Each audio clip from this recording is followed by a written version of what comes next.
Today we're going to be looking at my AP Chemistry Biofuels curriculum. And as part of the process, we're going to do a cellulose lab that's part of that curriculum. So we'll look at the lesson plan for that as well. And you guys are actually going to do the cellulose lab. So in a little bit, we're going to have you go over to two little lab stations. I set over there, unfortunately a little crowded, but you guys can squeeze in and set some things up. It'll only take a few moments, and then we'll get your materials in a hot water bath, and you'll see what we're going to be doing. Before we get going too far, I wanted to make my acknowledgments. So first of all, National Science Foundation, and we've got our grant number here, and program name, and so forth. Claire Birch, I put in bold and red because Claire is the indispensable source. Dr. Manny, pretty indispensable, I suppose. No, she's indispensable. Dr. Tastman, and then you guys. I mean, all of you guys.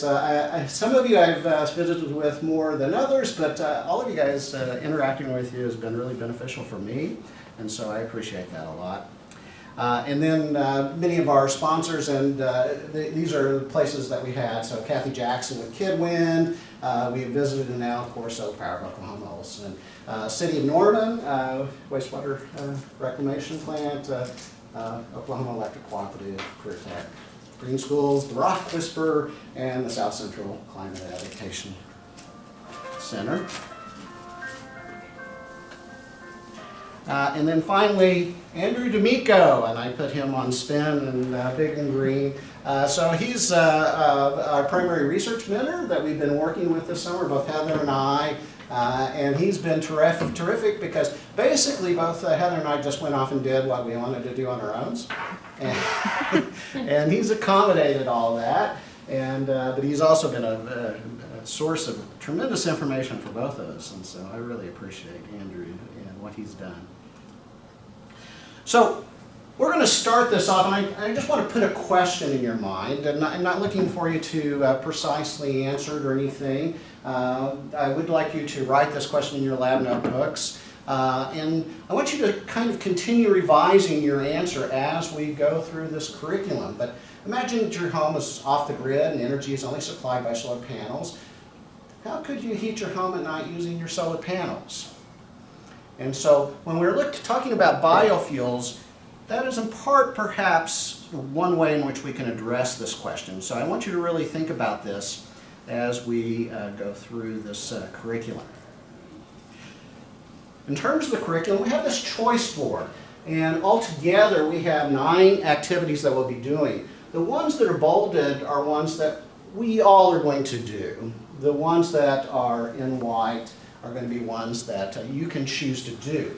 However, the ones in white are going to be first come, first serve, if I can get the expression right. In other words, I'm going to have teams sign up for these other activities. And we'll talk a lot about these, but one focus we'll have is on catalysts, and this is what we're going to be doing today in the demonstration is cellulose decomposition. Well, actually, with my class, we'll open with a phenomena running a steam engine and using fuel, of course, to power the steam engine. And that'll be kind of our opening phenomena with this. We'll be looking at synthesis decomposition reactions. This will be the standard AP chemistry chemical reaction lab. And so we'll be doing some of that. But for this curriculum, we're going to also try to do this with fuels. Photosynthesis and photovoltaics, working with our agrivoltaic lab testing, energy transformations, design and build a wind turbine, biofuels investigation. So this is an online program from a company called Switch Energy, and solar cell testing, evaluate solar cells. And then finally, we're all going to be working with hydrogen fuel cells, and we're going to be generating the hydrogen using renewable energy, wind and solar. And then finally, our big challenge, and this is our focus for potential International Science and Engineering Fair competition, is design and build an artificial leaf. So, cellulose lab. What we're going to be doing today is we're going to be taking a cellulose and we're going to be decomposing it. Cellulose is a polymer. It's made up of, and the monomer for cellulose is glucose. So we have two glucoses here, and you see that it's bonded there in the middle. And cellulose itself can be hundreds or even longer strings of glucose put together to make cellulose. And they can also bond along the edges, making kind of sheets of cellulose. And in our lab, what we're going to do is we're going to break it down so that ultimately we can produce a fuel that's ethanol. For those of you that want to do the extension of the lab, we're going to have you design your own way to take our glucose that we produce and turn it into ethanol. We'll also produce some CO2. So this is what we'll be doing. And so this is the lab procedure. The lab station is over here. Take a moment to look through the procedure and then get busy. Divide up. So we've got 4 vials that you're going to be preparing. So if you would, I think we have about 5 people per station. We have the 2 stations. Divide up, and 1 to 2 people work with a vial. So in other words, we've got 4 vials that you have to prepare. So one person take over vial 1, one person take over vial 2, vial 3, and vial 4. Okay? And then when you're all ready to go, we're going to have you take it over to the hot water baths. And and I've already got the vials set up in the little floats that'll hold it in the hot water bath. Just leave the vials kind of in the float. It'll make it maybe a little bit difficult to work with, but that way we can just carry the whole thing as a unit over to the baths. Get going.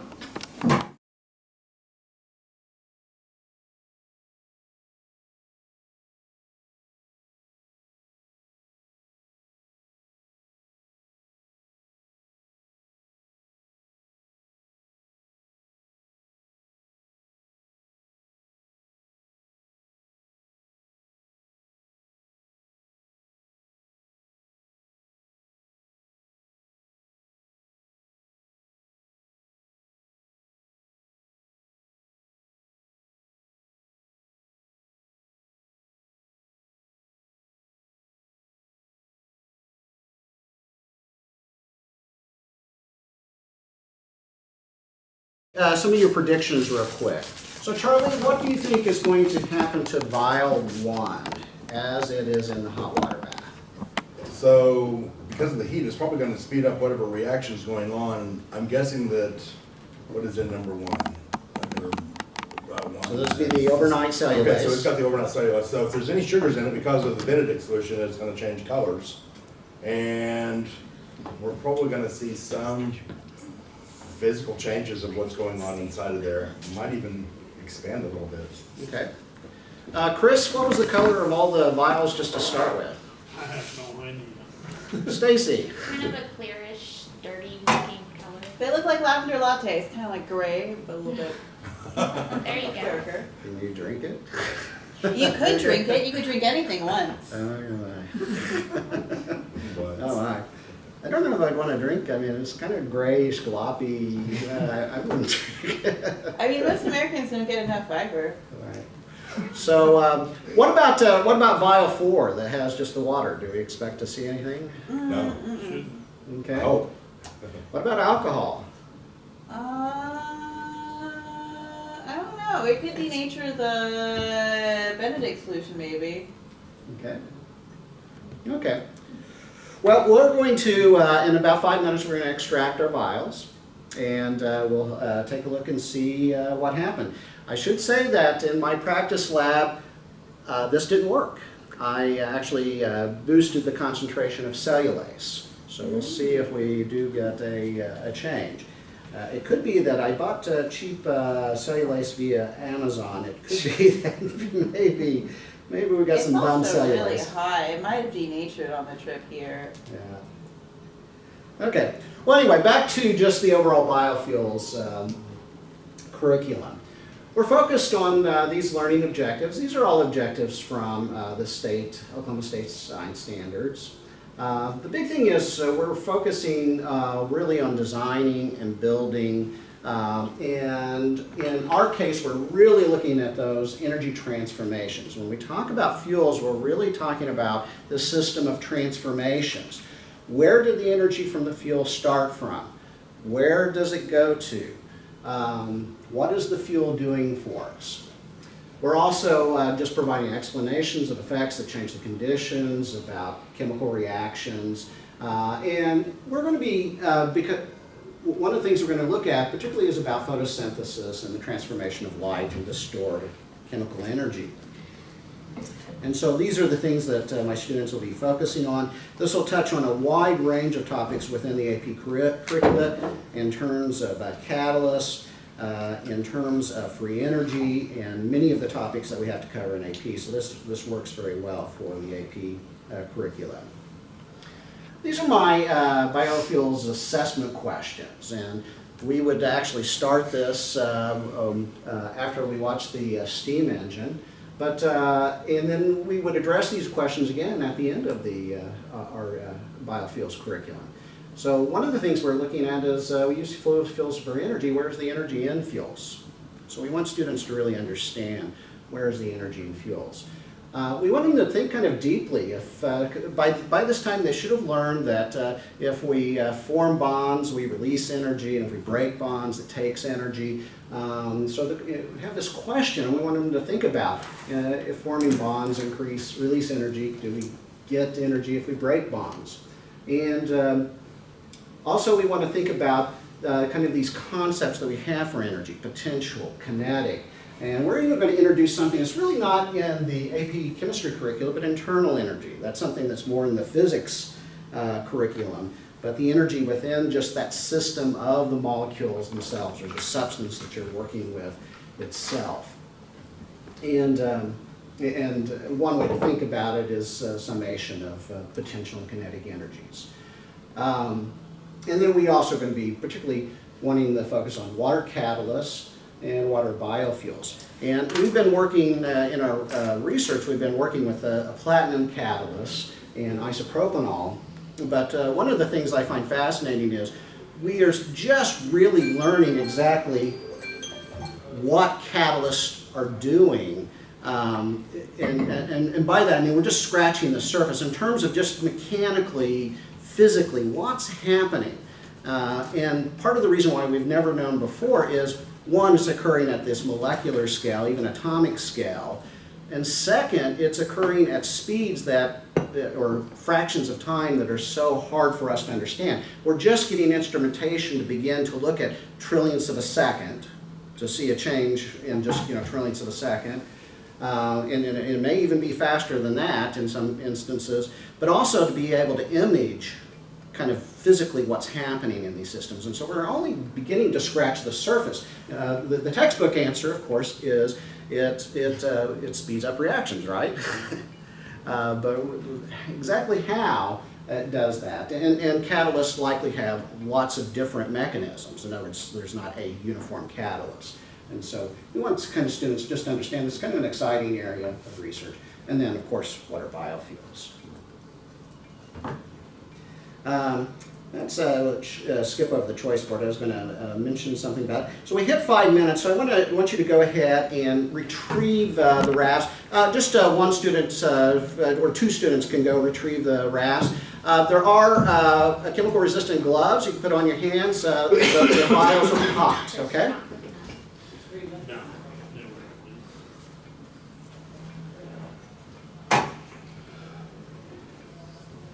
And we'll take a look at the color of those vials, see if anything happened. Like I said, it didn't work when I did my practice lab back here at OU. So we'll see if we've got anything this time. So one of the things, as we're finishing this up, hopefully you have a little bit of an idea of what cellulase is doing. So is cellulase a catalyst? And what kind of, if I was a biologist, what would I call this catalyst? Enzyme. Enzyme, yeah, I'd call it an enzyme. And structurally, what would we call that molecule? So we have biological macromolecules. Protein. Now we call it protein. Thank you, Jeremy. And what do we have? So interpret this for me. Do we have any color changes? Inconclusive. Inconclusive, and I think I I'm don't- agreeing with you How, guys. We should be getting a dark greenish, brownish, orangish color. It'll be a little bit variable. Perfect, thank you. I'm sorry I stopped recording for, of course, when you said something vital. Okay.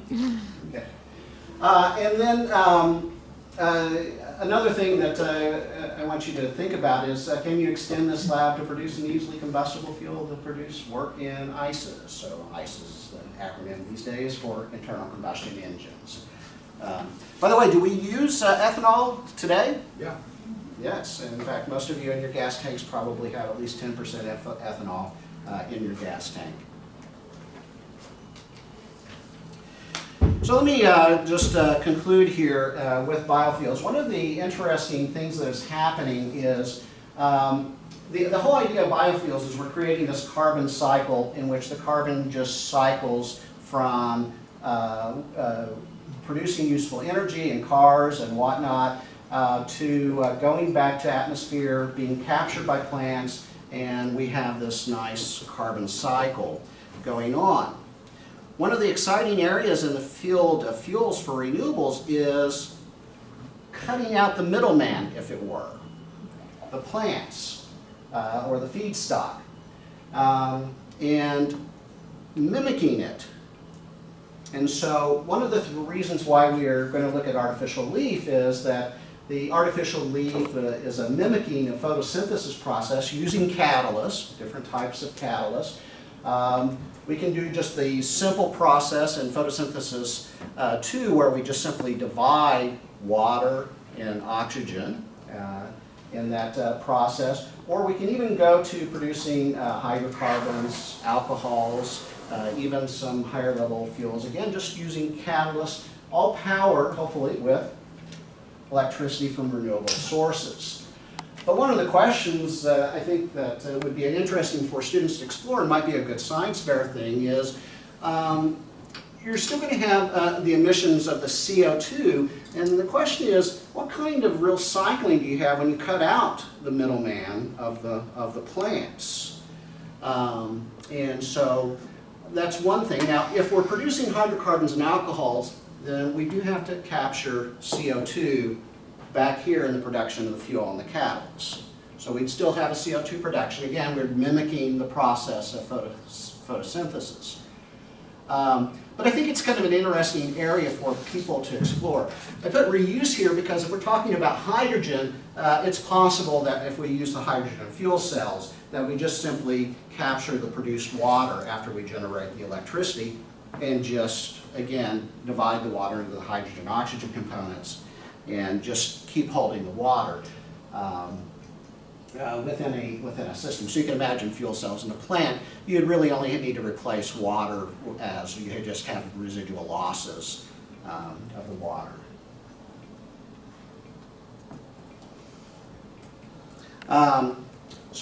And one reason why I wanted to look at biofuels is we already have a good curricula for solar and wind. And here we look at just the immediate use of the energy production. But I'm wanting my students to think more broadly about storage of it. And this is the big conundrum in the whole renewables community, is storage. Batteries is kind of the thing that is the big area of research, but fuels is another area we can work with. Some people are working with gravity, so the gravity would be, for example, you'd use renewables to pump water uphill into a reservoir, let it generate electricity as hydropower. And then also capacitors is kind of on the horizon, at least for certain types of uses. So we're rounding out the renewables education. I'm hoping that my students find this something that also piques their interest, whether or not they're thinking about going into scholarly pursuits or into professional pursuits, or just simply they don't know what they want to do, but they realize there's an enormous amount of opportunity for them at all levels in these industries. And I'm hoping that my students are engaged throughout all this. This is what I want. And so I'll close with, my dog really doesn't like thunder, and so this was a thunderstorm. My dog actually will pick up pillows and make little pillow forts during thunderstorms. And so this is back at the apartment during one of the thunderstorms. My dog is hiding behind the pillow fort. I hope my students aren't hiding behind their pillow forts while we explore. I hope he was rather out there engaged.